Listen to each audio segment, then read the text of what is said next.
Ibihe byiza abakunzi ba Sano Sport Channel, ibihe byiza nshuti zanjye mwe mudahwema kushyigikira umunsi ku munsi, murabizi ko murambashimira. Nongeye kubasuhuza, nongeye kubifuriza kugira amahoro ya Nyagasani aho muri hose. Mumeze mute? Mumeze neza? Nizere ko mudi ya Sekafa Rayo Day ibirori Kigali muri iyi weekend biraba bihari n'iyindi kurikiyeho. Nizere ko mwamaze kujya muri mood, nizere ko mwamaze kwitegura cyane. So guys, ikintu cya mbere ngomba kubanza guheraho ni ukubasaba gukora subscribe. Sorry kubibona ra? Subscribe kuri Sano Sport Channel twuzuze 15,000 kugira ngo tuzajye muri Sekafa turi muri mood tumeze neza. Mwabibonye ko kuri TikTok twamaze kugeza 30, mukomerezeho muzamure. Instagram twuzuze 20, ntangire byibuza mfite 100,000 combined kabisa, ku buryo nzajya mbwira abashoramari nkabereka imibare bakavuga bati kabisa uyu mukobwa bimeze neza, twashyiramo amafaranga yacu. So rero nkuko mubibona tudatinze, ahandi ni Ishyorongi ku kibuga cy'imyitozo ya ekipe ya APR FC. Twabasuye uyu munsi, twaje kureba APR yiteguye gute, Sekafa pre-season bageze hehe. Murabizi neza ko bamaze gutangira imyitozo. So far so good, ibintu bimeze neza cyane. Ngira ngo usibye umukinnyi batubwiye ko azaza ejo, ubwo nyine twamuswase. Maduzone niwe wari utaragera ahangaha, ariko indi groupe yose muri rusange irahari, yamaze kugera ahangaha, batangiye imyitozo, bamaze kumenyana na bagenzi babo. Rero mu kanya twaganiraga na Sheikh Bridge, tubaza Ronald, turi kubaza Yunus bakiriye gute kuba babaye abakapiteni ba APR FC. Sekiganda yatubwiye ko nyine wenyine byaramushimishije, ni inshingano. Avuga ko kwambara igitambaro cy'umuntu cyambawe na team captain niyo mugabo Claude, cyambawe na Ruboneka Bosco, ni akazi gakomeye nyine, ni ugufata inshingano. Rero avuga ko nawe ari tayari kuzifata. Anavuga ko nyine uko yabonye itsinda ryo muri Sekafa APR yatomboye, twamubajije uko yababonye, atubwira ko Vipers asanzwe yizi kandi birumvikana ko nyine ni iwabo. Aratubwira ati nsanzwe nyizi. Avuga ko na Gor Mahia yizi, ko nyine nizo badafite amakuru make nyine muri iyi minsi bari kugenda bayareba bazishaka, ko bo icyo bashaka ni intsinzi, ni ugutwara Sekafa. Ekipe ya APR iheruka nyuma y'imyaka 10 ishize. Rero urumva ko for this time nabo nyine barayishaka, none barashaka kwisigara mu Rwanda. Rero twavuganye na Coach Taleb tumubaza groupe ahigeze, atubwira ko bameze neza, atubwira ko wenda Sekafa izamo hagati muri pre-season nta gihe kinini kiba gihari cyo kwitegura ngo amakipe amenyerane ngo bakine imikino myinshi ya gishuti. Avuga ko nyine ndegeranye cyane, wenda ko bazabirebaho ubutaha bakajya bashaka uburyo nyine bayifixinga ahantu heza, amakipe aboroheye ku buryo abanza akitegura. Ariko nanone avuga ko kubiri mu rugo iri mu Rwanda na avantage kuri bo nyine bariteguye. Agaruka kuri groupe squad ko yabonye abakinnyi, yavuze ko ari abakinnyi beza, umwe kuri umwe na experience ihagije ku buryo bafashe ekipe ya APR yaba mu mikino mpuzamahanga, yaba muri shampiyona, yaba muri Sekafa. Arakubwira ati umuzamu Siriwane ntago akeneye gusobanurirwa ibintu byinshi kubera na football, kuko ibigwi bye biramuvugira. Akubwira kuri team captain wa Mazembe Maduzone, akavuga ati ntacyo kubaza gihari, experience barayifite. Amani Michel kuri Traoré, ndetse anavuga ko yashimye uburyo nyine bw'imikinire yabo, ko biri korohereza ba rutahizamu yo kubona ibitego, kuko niyo ari purpose nyine, nicyo cyari kigenderewe, kongeramo abakinnyi b'imbere. Byari hagamijwe kugira ngo APR FC yongere umubare w'ibitego. So rero nyine yatubwiye ko bimeze neza, bo icyo basigaje nyine ni ukujya mu kibuga.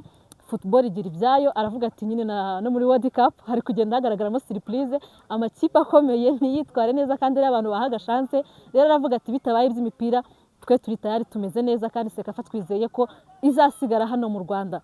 So n'abatindiye rero nyine ngiye gushaka utuvideo dukeya, kuko uyu munsi bakoze ikizamini cyo kwirukanka. Ejo bari bakoze test medicale, ariko none bari kwa muganga ku bitari Kanombe. Uyu munsi rero naho bari mu kizamini cyo kwirukanka hano kureba umwuka bimeze bite, igihaha kirakora neza. Ba bantu nyine baba bavuga ati uyu muntu aratega, ntago yirukanka, ntago afite speed. Ahangaha bari kugenda umwe kuri umwe yirukanka, hari iminota babageneye runaka kugira barebe nyine abapasinga examen. Mu kanya ndabashakira utuvideo duke, si byose. Ubu nyine tugiye gusura n'abandi. Uyu munsi twasiye Ishyorongi, tugiye gusura n'andi makipe, tubabaze turebe Sekafa bimeze gute, na nyuma yaho tuzajya Nyabugogo, tuzajya mu mujyi, ahantu hose twumve abanyarwanda bakiriye gute Sekafa tugiye kwakira mu gihugu cyacu. So mukomeze mubane nanjye rero, mushyigikire. Imana ibarinde, ibihe byiza.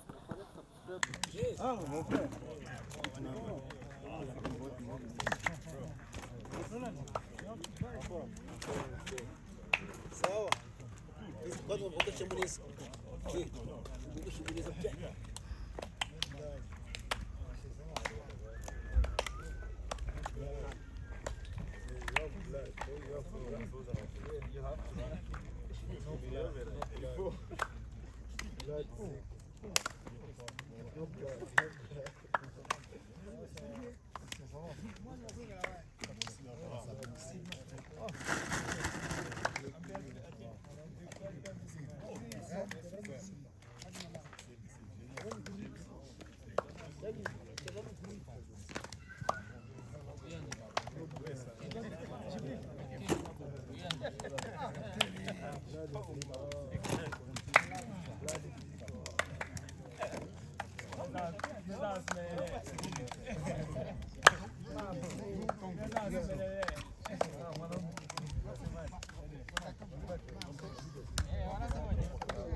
ugahise akomerezaho urumbano waba unjyana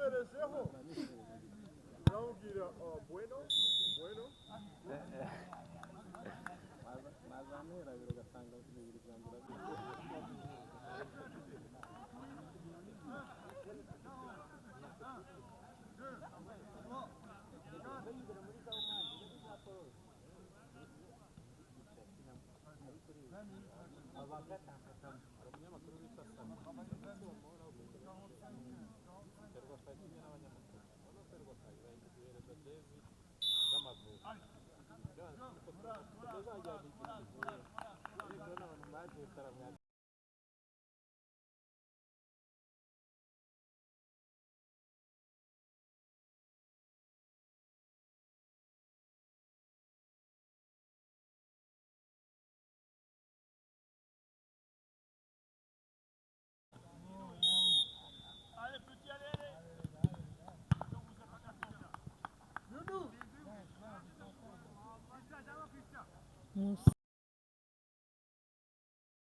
urebye kuza muri APR ari ibintu bigoranye kubera ko harimo abakinnyi benshi b'Abanyarwanda kandi abenshi twari tuziranye, banyakiriye neza, ntabwo natinze kwisanga mu ntuza muri ekipe muri rusange.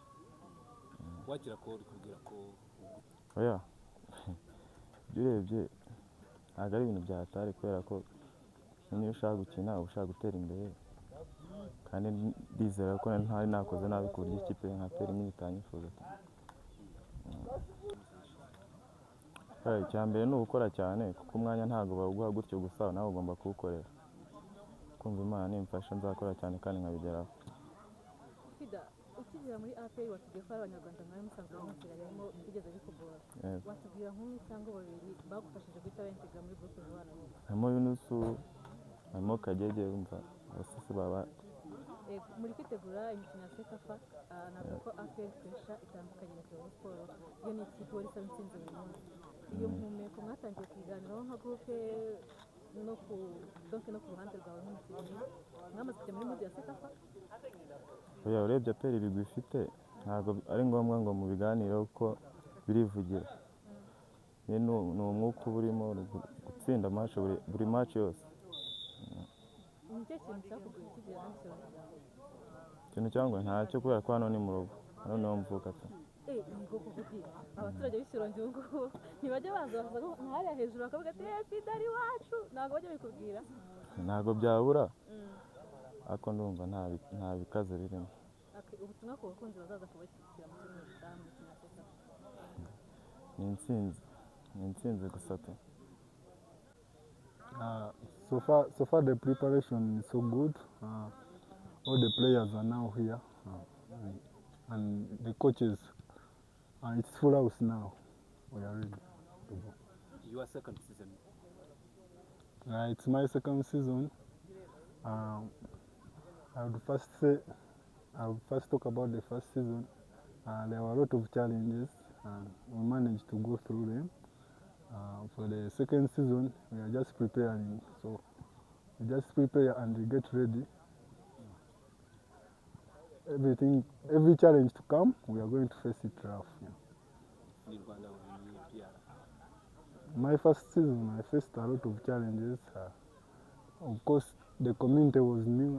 I had to get familiar, the language. And as a player, like, I lost my mom, so it was a bit emotional. So I think I'm becoming more stronger now. I try some words. Like a lot of words. Like I cannot say them now, but I have many words. Like I can greet. I can ask for food. In Rwanda? Yeah. Okay. Do it. Just to give us a No, we can Rwanda, greet us. like mwiriwe. A lot of words. when you say mwiriwe, how they respond? Neza. Mwiriwe neza. Then how do you ask for food? Ndashaka ibyokurya. But I think it's like Uganda. Of course, I've just received the information now, but it's a responsibility because we had wonderful captains, Claude, Bosco, Kilema. So it's a big responsibility to go through, you understand. But I believe everyone is a captain here. We are going to do it as a team. So in next 9 days. As a team, APR is to win the Sekafa Kagame Cup. I think we last won it many years ago, but this time round we are coming very strong to win the Sekafa Kagame Cup, and it remains here. Good enough, we are the hosts here in Rwanda. The first game is against? The first game is against Vipers. No, Gor Mahia. First game is against Gor Mahia, then Vipers. For Vipers, we know them very well. We know they are a strong team, and we are preparing for them as well as Gor Mahia. We are ready. We are getting prepared. But Leonard, as team captain right now, you guys are using almost three languages: French, English, Kinyarwanda. How is the communication in the dressing room? All of you guys are understanding the how can I say it, the vision of the team. Is there anyone who explains for them? Just tell us about communication of the team. For the communication thing, we have an interpreter, I think. He knows all the languages, and as players we try to help each other. So the communication is okay. Everyone understands everything. The message for the fans, APR fans. For the fans, we love you so much. We are calling you to come and support us for the Sekafa Kagame Cup, and we thank you for always supporting us. Pour tout coach, la continuité dans un club, ça dépend de sa compétence d'abord et des trophées et des objectifs. Donc, comme moi, enfin, avec mon staff, on a gagné les 3 trophées, c'est automatiquement que je sois encore le coach, avec plaisir bien sûr, de la paire. Il y a une confiance entre moi et mes généraux, le général James, le général Moubarak, le général Vincent, le général Daou. C'est plus que des amis et des frères que mes responsables. On discute pour le bien de l'APR, pour les joueurs rwandais et pour l'avenir du club. Donc la continuité, c'est tout à fait normal. Donc on a opté pour que cette année soit mieux que l'année dernière. Pourquoi pas les titres encore. Et pourquoi pas faire une bonne présentation au niveau de la Champions League. Comme j'étais en France, on m'a téléphoné pour me dire qu'il y a des nouveaux joueurs. Donc on a opté tout avec la direction technique sur le choix des joueurs. On avait beaucoup de vidéos, on a eu beaucoup de contacts et notre choix a été tombé sur les meilleurs. Sur le gardien de but de la Mozambique, il a joué au Maroc en Coupe de l'Afrique. Et l'axe central de TP Mazembe, et après le départ de Clément. Et puis un milieu de terrain, Traoré, un très bon milieu de terrain international. Et puis un folier, le Malien. Donc, et puis on a fait venir des Rwandais, parce que la PR, il veut toujours avoir des joueurs rwandais pour les préparer, des jeunes comme Jean-Pierre, comme Fidal. C'est des joueurs que nous, on a suivis durant toute la saison. Et vu leur âge, vu leur qualité technique, ils ont besoin de travailler, on les fait venir ici pour les améliorer pour l'équipe nationale. Tu vois, c'est l'objectif de la PR. On travaille pour Neofana, en même temps pour le National Team. Donc c'est des joueurs qui vont, Inch'Allah, avec le travail, avec le sérieux, comme Younes, comme Gilbert, comme maintenant Christophe, l'arrière gauche. Donc voilà, l'objectif il est clair et net, les trophées et l'amélioration technique des joueurs. Vous savez, un groupe il est très homogène, donc il y a 4 départs titulaires. On a fait venir d'autres qui ont des qualités, avec qui on va travailler encore.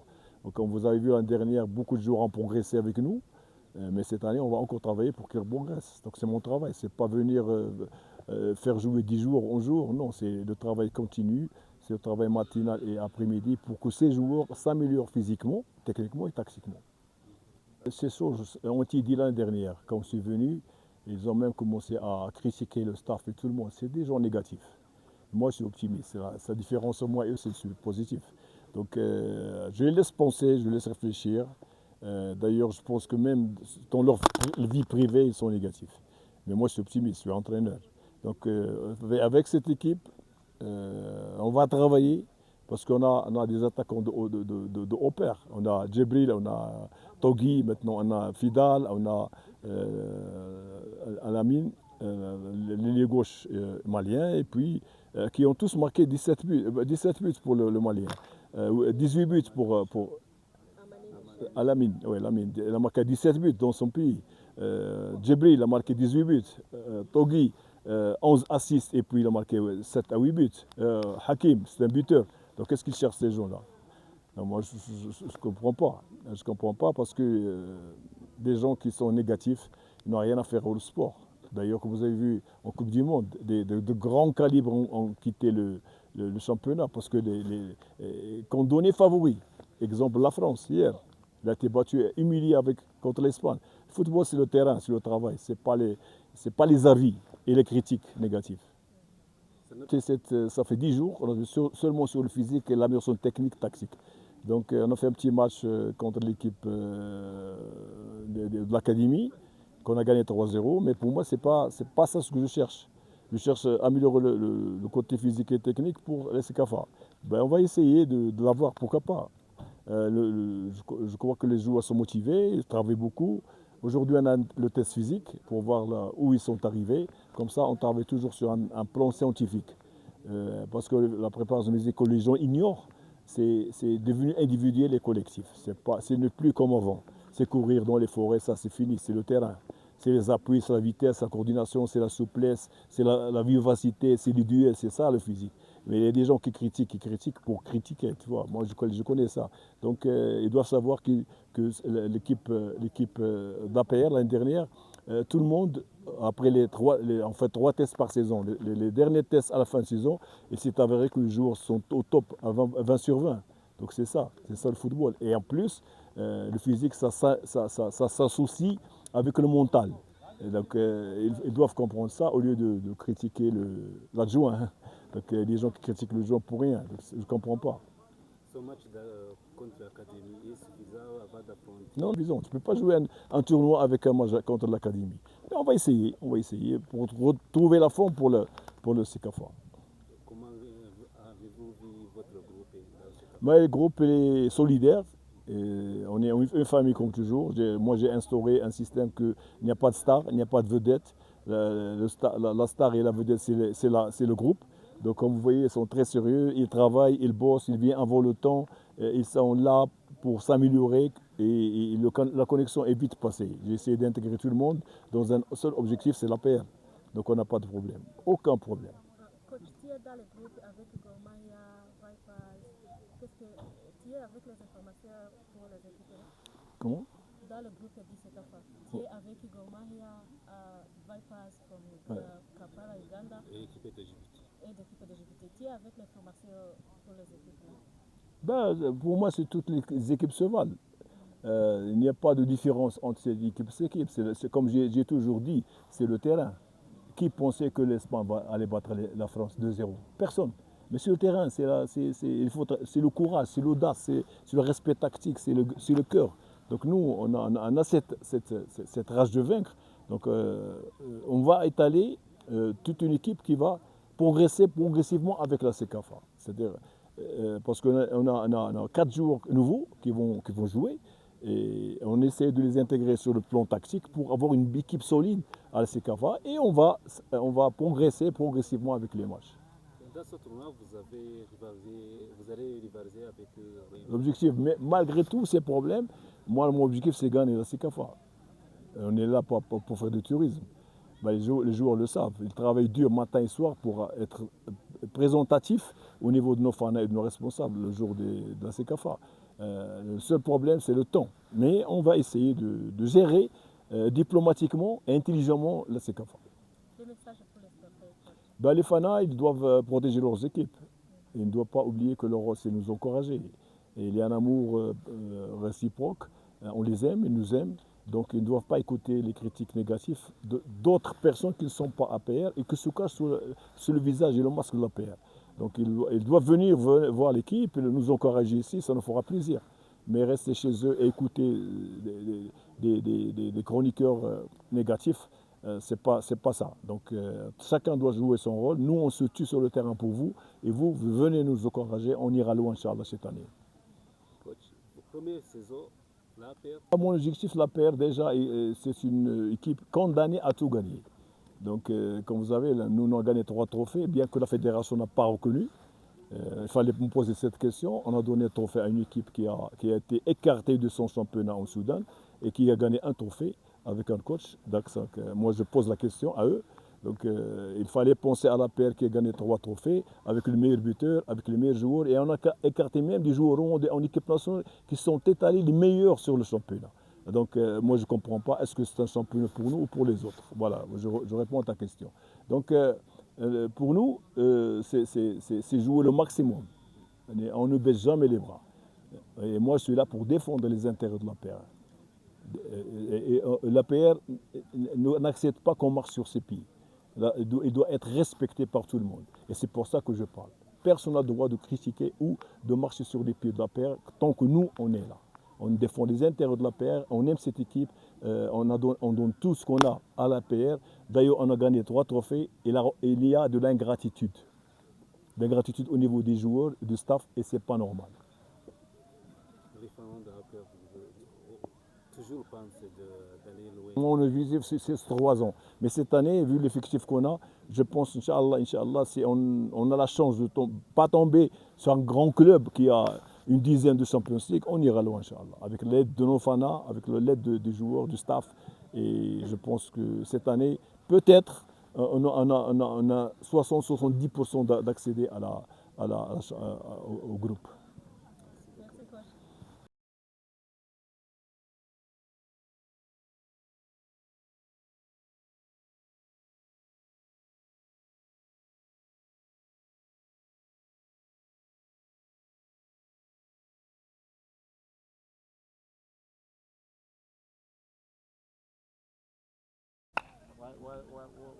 wanatreshaje utugambo two mu ntuzi two mu gipolitiki